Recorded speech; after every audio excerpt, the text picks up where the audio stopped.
क्या करना है हमारे को कि एलसीएम और एचसीएफ फाइंड आउट करना है और प्राइम फैक्टराइजेशन के अंदर। तो जैसे कि आपको सबसे पहले यहाँ पे दिया गया है 12, 15 एंड 21। तो फर्स्ट क्वेश्चन नंबर 3 की बात करेंगे स्टूडेंट। ये एक्सरसाइज हमारे पास 1.2 ऑलरेडी आप हमारे यहाँ पे क्वेश्चन नंबर फर्स्ट और सेकंड देख चुके हैं। तो अभी जो क्वेश्चन थर्ड का फर्स्ट पार्ट जो दिया गया है उसके अंदर 12, 15 एंड 21 इस तरीके की डिजिट यहाँ पे दी गई है और इन डिजिट्स में वो आपसे पूछ रहा है कि एचसीएफ और एलसीएम फाइंड आउट करिए। तो स्टूडेंट सबसे पहले हम यहाँ पे 12 के फैक्टर्स करें। तो 12 के फैक्टर्स कैसे आएंगे, थोड़ा सा आप रफ साइड में भी कर सकते हैं, आपकी हेल्प के लिए बता देते हैं। तो 2 से गया जैसे तो ये आएगा 6, उसके बाद 2 से गया तो ये 3। तो यहाँ हम स्टूडेंट 2 क्रॉस 3 इसको ऐसे लिख सकते हैं। उसके बाद में बात करें 15 की, तो 15 क्या आ जाएगा 15, तो 3 5 जा 15, तो यहाँ 3 इंटू में 5। और उसके बाद 21 की बात करें तो 3 7 जा 21। तो स्टूडेंट क्या होता है कि जो HCF होता है यानी कि हाईएस्ट कॉमन फैक्टर, तो हाईएस्ट कॉमन फैक्टर क्या है जो तीनों के अंदर मैच करता है। तो हमारे पास 3 3 एंड 3, तो दिस इज HCF आया वो हमारे पास में कितना हो जाएगा 3। उसी के बाद LCM की बात करें तो जो हाईएस्ट कॉमन फैक्टर है वो तो रखना ही है, that means 3 and cross 2 and 5 cross 7। इस तरीके से ये आ जाएगा यहाँ पे सारा। अगर इसको अच्छे तरीके से मल्टीप्लाई करके अगर हम यहाँ देखें तो मल्टीप्लाई करेंगे तो स्टूडेंट ये 420 हमारे पास में आ जाएगा। तो कितना रहेगा 420। इसके बाद में स्टूडेंट एक नेक्स्ट क्वेश्चन है इसी का, और जो डिजिट्स हमारे को दी गई है वो ऑलरेडी प्राइम फैक्टर्स में दी हुई है, जैसे कि 17, 23 एंड 29। ये है 17, 23 एंड 29। अब ये पहले ही प्राइम है हमारे पास में और इनकी प्राइम फैक्टराइजेशन हम लोग क्या कर सकते हैं, क्योंकि जो प्राइम नंबर्स होता है वो क्या होता है या तो वो 1 से या इटसेल्फ से वो फैक्टर्स होते हैं उसके। अब इसका क्या फैक्टर्स करेंगे, ऑलरेडी प्राइम है तो यहाँ इसके जो फैक्टर्स आएंगे 17 को क्या कर सकते हैं। अब इसमें कोई भी नंबर्स कॉमन नहीं है, जब कोई भी नंबर कॉमन नहीं है तो इसमें हम लोग जो LCM या HCF की बात करें स्टूडेंट, तो HCF हमारे पास क्या हो जाएगा 1 एंड LCM, तो LCM के लिए 17 क्रॉस 23 क्रॉस 29। जब आप इन सबको मल्टीप्लाई करेंगे यहाँ पे तो 11 3 और 9, तो इसका जो आंसर आएगा 11 3 एंड 9, ये आंसर आपको यहाँ पे हो जाएगा मल्टीप्लाई करने के बाद। Next question student 8 9 and 25। तो क्वेश्चन नंबर थर्ड की अगर हम यहाँ बात करें 8 9 एंड 25। अब आप इनके फैक्टर्स करिए। 8 के फैक्टर्स क्या आएंगे 2 क्रॉस एंड 2 एंड 9 के फैक्टर्स क्या हो सकते हैं 3 क्रॉस 3 एंड 25, तो 5 क्रॉस 5। तो स्टूडेंट अगर यहाँ HCF की बात करें तो वो क्या है 1, इसमें कुछ कॉमन दिखाई ही नहीं दे रहा, जिसमें कुछ भी कॉमन नहीं होता उसको हम क्या लिखते हैं HCF उसका 1 होता है। एंड LCM की बात करें स्टूडेंट तो LCM में कितना आ जाएगा, दैट इज 8 इंटू 9 इंटू 25, या आप ये फैक्टर रख लीजिए। तो जब इनके आप मल्टीप्लाई करेंगे तो यहाँ हमारे पास में ये क्या हो जाएगा 1800 आ जाएगा। तो इस तरीके से जो LCM है जो HCF है हम क्वेश्चन नंबर थर्ड में इस तरीके से डिफाइन कर सकते हैं। तो स्टूडेंट जो नेक्स्ट क्वेश्चन है हमारा question number 4, this is very important question 4। HCF 306 657 is equal to 9 and find LCM is equal to 306 657 equal to, ये हमें स्टूडेंट यहाँ पे फाइंड आउट करना है। This is very important. जरूरी नहीं है कि यही डिजिट आए, इसके पहले इस पे कोई और डिजिट भी यहाँ पे आ सकता है। जब इस टाइप का क्वेश्चन आता है तो उसको हम कैसे सॉल्यूशन करेंगे, हमारे पास एक रूल है यहाँ पे, आपने वो फर्स्ट सेकंड क्वेश्चन में भी देखा था कि HCF into LCM is equal to product of 2 digits, यानी कि फर्स्ट डिजिट इंटू में सेकंड डिजिट। तो जब हमें स्टूडेंट यहाँ पे LCM गिवन HCF गिवन है, LCM फाइंड आउट करना है तो क्या हो जाएगा first digit into second digit और अपॉन में क्या आएगा HCF हो जाएगा। क्लियर है। यहाँ अगर हम बात करें इसकी तो 306 first digit and second digit 657 और अपॉन में जो HCF है वो 9 गिवन है। तो 9 से स्टूडेंट जब इसको हम करेंगे 9 1 जा 9, 9 3 जा 27 और 3 बच गया 36 हो गया, 9 4 जा 36। तो जब हमने मल्टीप्लाई किया 3 4 6 5 7 तो ये हमारे पास में आ जाएगा। मल्टीप्लाई करने के बाद में जब 34 को इससे मल्टीप्लाई करेंगे तो 22 3 एंड ये हो जाएगा हमारे पास में यहाँ 8। क्लियर है।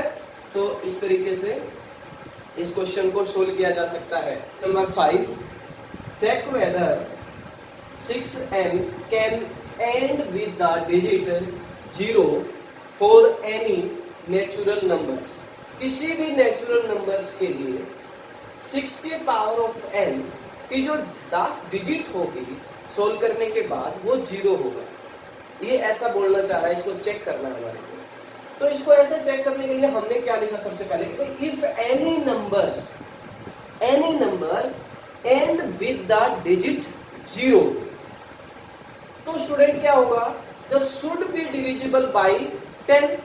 अगर किसी फैक्टर्स या कोई भी डिजिट्स हम ले रहे हैं और उसका लास्ट जो टर्म है वो कैसा है 0 है तो वो किससे डिवाइड होगा, ये कंफर्म है कि वो 10 से तो पक्का डिवाइड हो जाएगा।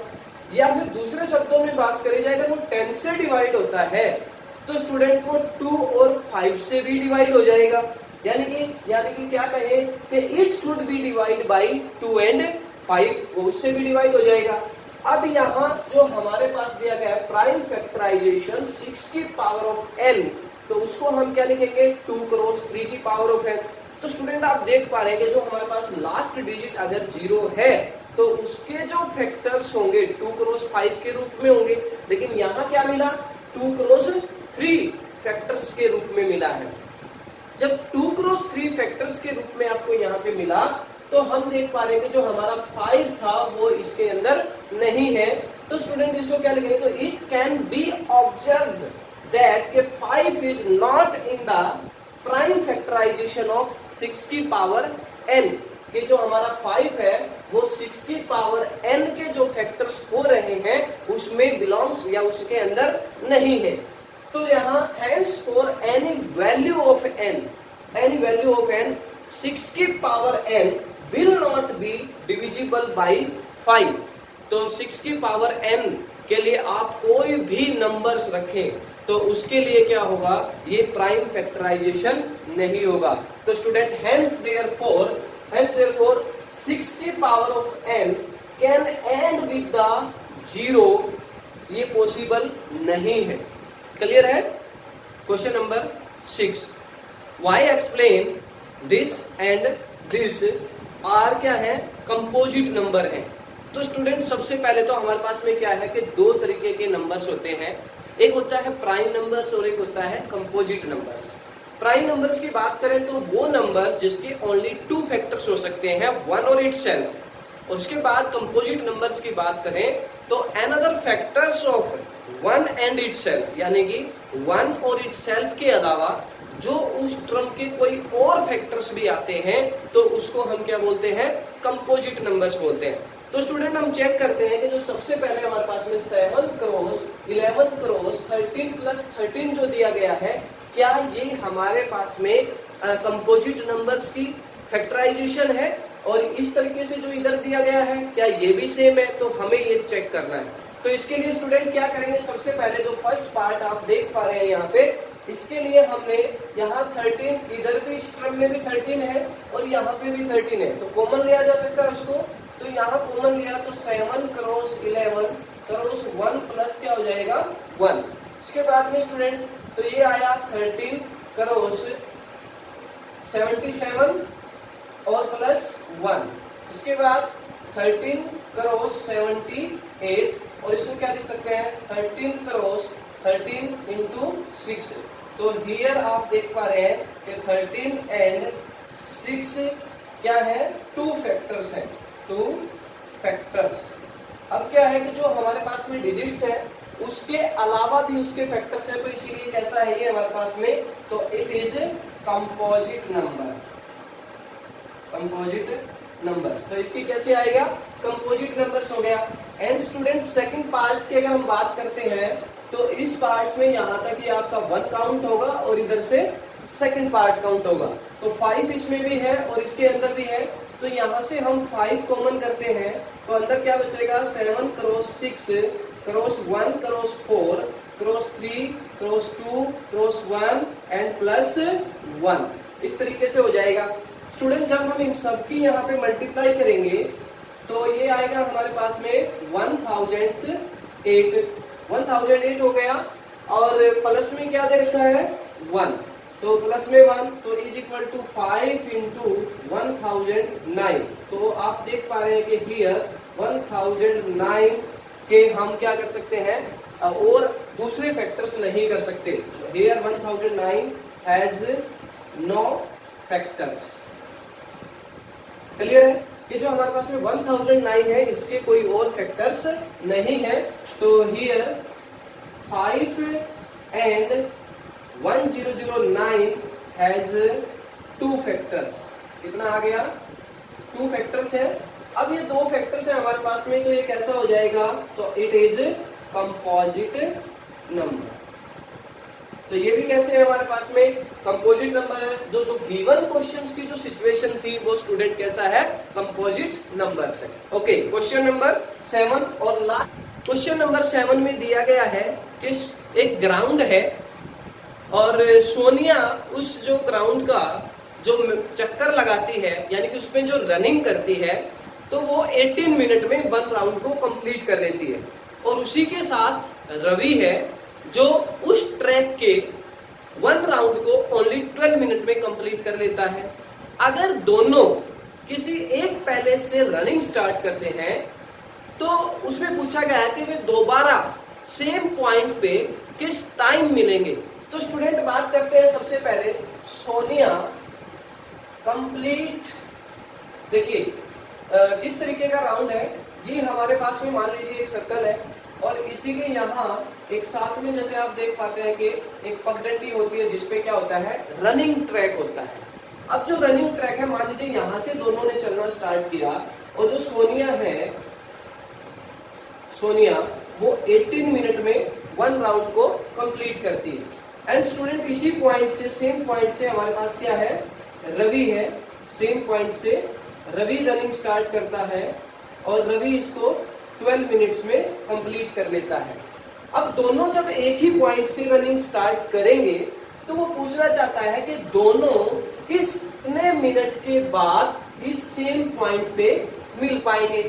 तो यहाँ स्टूडेंट अगर बात करी जाए कि जो सोनिया है, सोनिया टेक ए टाइम कितना 9 minute, sorry take A times 18 minutes. Clear. And Ravi take times 12 minutes. Clear है।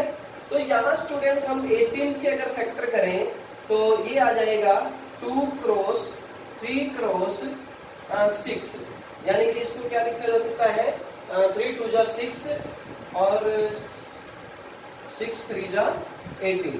तो 18 के तो ये फैक्टर्स आ जाएंगे एंड 12 के फैक्टर्स करें तो 2 क्रॉस 3 ये हो जाएगा। यहाँ अगर हम HCF की बात करें तो HCF में हमारे पास स्टूडेंट ये होगा, यानी कि 2 क्रॉस 3, तो HCF 6 आ गया। लेकिन हमें क्या निकालना है कि दोनों कितने टाइम्स के बाद इस सेम पॉइंट पे मिलेंगे। तो दैट मीन्स स्टूडेंट हमें यहाँ एलसीएम फाइंड आउट करना है इसका।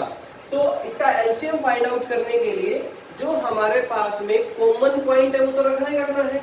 तो कॉमन पॉइंट क्या है, 2 और 3। एंड जो विदाउट कॉमन है वो कितना आ गया, वो भी क्रॉस में 2 क्रॉस 3 हो गया। तो स्टूडेंट ये 6 हो गया और इनटू में 6, तो यहाँ से कितना आ जाएगा 36। तो सोनिया और रवि 36 मिनट्स के बाद वो सेम पॉइंट पे मिल सकते हैं। तो ओके स्टूडेंट, आज हमारी एक्सरसाइज 1.2 कंप्लीट होता है। तो चैनल को सब्सक्राइब करिए, लाइक करिए और अपने दोस्तों के साथ शेयर करिए।